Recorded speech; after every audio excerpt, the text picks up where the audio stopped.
Well, tonight, a little-known change to Ohio law that cripples our ability to report on high-profile deaths.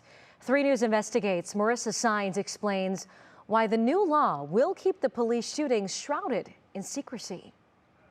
We all remember the Jayland Walker shooting death last summer, largely because of the high number of bullet wounds he suffered at the hands of 8 Akron officers. It's a story that changed Akron, but it's one that may never have been fully told without a state law that's now been taken away from journalists. 8 police officers, over 90 shots fired, more than 60 bullet wounds. 1 man dead. The numbers forever symbolize the brutal police response and the intense final minutes of Jayland Walker's life. But what if the public never learned the numbers? What if the number of wounds remained a closely guarded secret of police? Would anyone know his name? That's a valid question now, thanks to changes quietly tucked inside Ohio's public records laws. The city took a life, whether they're right or wrong. We should know exactly how that happened.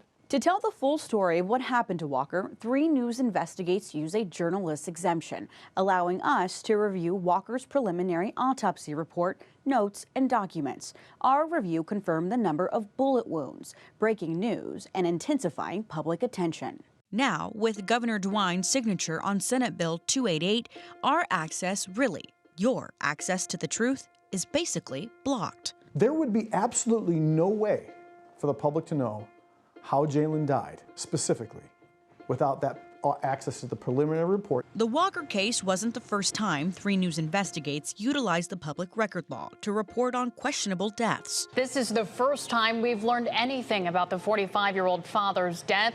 We used it to break the story on the stab wound sustained by Lafayette trustee Brian Akron, whose suicide still sparks controversy. The records also reveal the mayor, Frank Jackson, personally identified the body. We also used it to report on the shooting death of Frank Jackson Jr., the grandson of the former mayor. It's a little shocking that, they just picked him up and took him away. We even used the law in the early weeks of the pandemic in 2020, finding no autopsy conducted on a 37-year-old Port Clinton man believed to have the COVID-19 virus. What this really does, though, is it creates a blanket over the events of Jayland's shooting, and for every shooting hereafter, where journalists can't get access to this information, can't teach us all about it. We reached out to several police chiefs, prosecutors, coroners, and even the state senator Nathan Manning, who sponsored the 500-page bill. None would defend the autopsy law changed. Bobby DiCello, whose firm represents the Walker family, questioned the timing of the change, which blocks public access to autopsies as long as the case remains unsolved. That should scare everyone. It scares us. It scares the Walker family because at the end of the day, we need to know what really happens when our government takes a life.